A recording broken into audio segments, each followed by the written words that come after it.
If you want to quit vaping or you want to quit using nicotine products, you're going to have to learn how to manage cravings. And I speak from a place of experience as someone who was addicted to nicotine for 9 years. I was addicted to vapes, chewing tobacco, for a small portion of time, cigarettes, and cravings were a common cause of relapse or my failed quit attempts. The first question we have to answer is, why do you experience a craving for something that you don't want to be doing anymore? In the case of nicotine, every time we consume it, our blood levels of nicotine rise. When this happens, our brain releases neurotransmitters, dopamine, serotonin, adrenaline, things that make you feel good. In the case of dopamine, every time our brain releases dopamine, it reinforces us to repeat that behavior that caused the dopamine release over and over again. In this case, it would be hitting your vape over and over again, having another cigarette over and over again. And then what happens? After about 20 to 30 minutes, your blood levels of nicotine decrease and you start to enter a state of minor withdrawal symptoms. Your brain recognizes this and it says, oh, this is an unpleasant feeling. I don't like this. How could I feel better? What would give me more dopamine? And your brain says, go hit your vape again. Go have another cigarette. Go have another dip.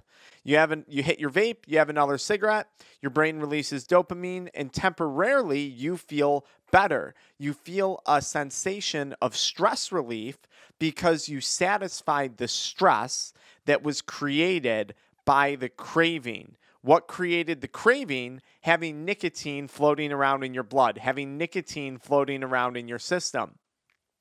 Now, it's really important to understand that cravings are actually, or should be, one of your favorite parts when it comes to quitting an addiction, because every time you have a craving, you have an opportunity to retrain your mindset. You have an opportunity to strengthen mentally the person that you are. This was, honest to God, one of my favorite parts about quitting vaping and quitting nicotine products.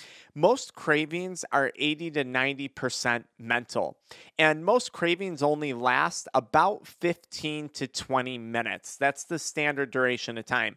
Now, you might get multiple cravings a day, and we're going to talk about how to manage that in a moment. And the really cool thing is the physical cravings that you get from nicotine, typically within 3 to 5 days of not consuming any nicotine, and I mean no Nicorette gum, no nicotine replacement therapy, after about 3 to 5 days, most of the physical craving symptoms are going to be completely dissipated, completely gone. Why is it that we get these mental cravings for a substance that we want to quit so badly?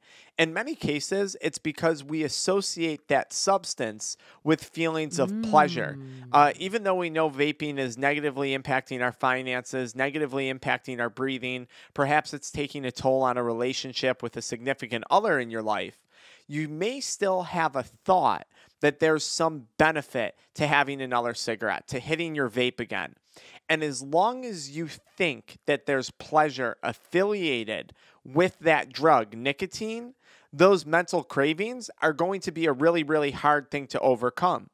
So if you can start to associate those feelings of pleasure with rather feelings of discomfort, your brain's going to start to create an aversion towards those cravings. It's not going to want to deal with them much anymore. So one of the first things we help people with in our program is helping people realize that there is absolutely no benefit to hitting your vape again, to consuming another cigarette again. There's no benefit. There's only a perceived benefit, but there is no true benefit to it. Now, once we get past that mindset, once we get past that barrier, how do you manage a craving? What do you do with a craving? Well, on a really superficial surface, there's some basic things you can do. My first and easiest recommendation is get moving. Go for a walk, go to the gym, exercise, run, swim, lift weights, do some yoga. Just physically get up and move around. Don't sit on your couch, and certainly don't sit there laying in bed trying to negotiate a craving, because the more you try and negotiate with this emotion, the greater your chances are going to be that you're going to give into it. The more fuel you provide the craving with, the more powerful it's going to become. If you remember what I said just a moment ago, cravings are 80 to 90% mental. And that's a fantastic thing, because you define your cravings. Your cravings do not define you. This is a situation that you have arguably 90% control over. And that's why this is one of my favorite topics to talk about. So exercise, great option. Simple tip number 2, go get some food. You might just be hungry. You might just be dehydrated. So if you have a craving, try snacking on something. Try and make sure it's healthy, ideally something higher in a healthy source of protein or a healthy source of fat. My third tip for you would be keep an eye on your sleep. One of the reasons why cravings are usually so bad early on is because the first 3 to 5 days, people often experience insomnia. And if you're not getting a good quality sleep, cravings are going to be more intense. So if you have a very erratic or irregular sleep schedule, please start to focus on redefining your sleep schedule. Another tip that I like to recommend to people is a technique called surfing your cravings. And it's really not surfing them. You're doing the opposite of that. So when people get cravings, what I tell them to do is imagine there's a large wave coming and you're standing on the beach or you're sitting on the beach with your feet up in a lounge chair.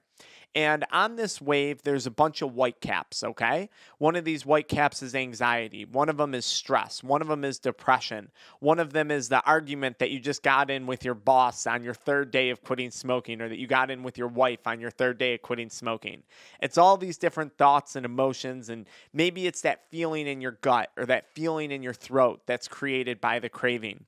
And each of these emotions or sensations represent a white cap on this wave. And as this wave is coming towards you, you have 2 options. You can get a surfboard and you can try and surf or negotiate these cravings. But you've never surfed before, and honestly, this is a nasty wave. There's a good chance you're going to get swallowed up and dragged to the bottom. Or you have the option to sit on the beach, let these emotions and these feelings pass by over the next 10 minutes or so, and just wait and watch for that wave to land gently at your feet and wash back out to sea. This is just creating some space in between you and the craving. Now, my second technique for managing cravings would be envisioning yourself as a little stick figure in the middle of your brain. So here's you, a little stick figure, dead center of your brain. Now, on the right side of your brain, you have your animal brain. This is the addicted brain. This is the part of your brain that's saying, hit your vape again, have another cigarette again. You need nicotine now. And then you have your human brain. This is the part of your brain that's saying, no, you don't. You need to quit because you crave better health. You need to quit because you actually crave better finances. You need to quit because you crave no longer fearing what your future is going to look like if you maintain this addiction. You crave a better, more successful future for yourself. And it's up to this stick figure to decide which voice it's going to listen to. You are that stick figure. You get to choose which voice you acknowledge. Because remember, cravings are 90% mental. And the physical withdrawal that you get from cravings, celebrate that. That's a sign that addiction is leaving your body and that you're winning. My third technique, which is a little more aggressive for managing nicotine cravings, I call yelling at the craving. So here you are driving in your car and you're going along and suddenly you get a nicotine craving. It hits you hard and it hits you out of nowhere. This is where you pause, picture that animal portion of your brain and say to it, shut the F up. Shut up. Shut up right now. You don't control me. You don't control my actions. I am in control of the decision and the choices that I make next. Look at me, sure. Look at me, sure. I'm the captain now. And that's it. After you repeat that to yourself, instantaneously move on. Pick up the phone, start a conversation with a friend or a family member, hop on YouTube, watch a video about, a hobby that you have or something that you're into. Get up, move around, go for a jog, go for a walk, move on. You owe that craving no more of your time or no more of your energy than you have already given it at this point in your life. When you're quitting nicotine or quitting an addiction, you've already dedicated so much time to these cravings. They're nothing new. They're nothing that you haven't experienced before. You've simply been feeding them up until this point, up until the point of watching this video. You've simply been feeding these cravings by giving into the substance. And not only have you been feeding these cravings, you've been fueling these cravings, throwing gasoline on the fire. Maybe today's the day you stop that cycle. Maybe today's the day that you take this opportunity to change your mindset, to get control of your mindset, to take control of your actions, to build that discipline, to build that next level of persistence. Because if I accomplished creating a channel with 20,000 plus followers and growing, I can only imagine what you're going to accomplish when you get control of this. And that's what addiction recovery is all about. It's about not what you're giving up, but what you're gaining back in life. And in this video, we're talking about gaining back your mindset. So if you're feeling motivated, drop today's date, drop today's time, and say, today's the day I control what I crave. Today's the day I control the things that I want to pursue in my life. I hope this video helps you guys out. Why don't you follow me into the next video where I talk a little more about how to manage nicotine cravings. I'll see you guys there.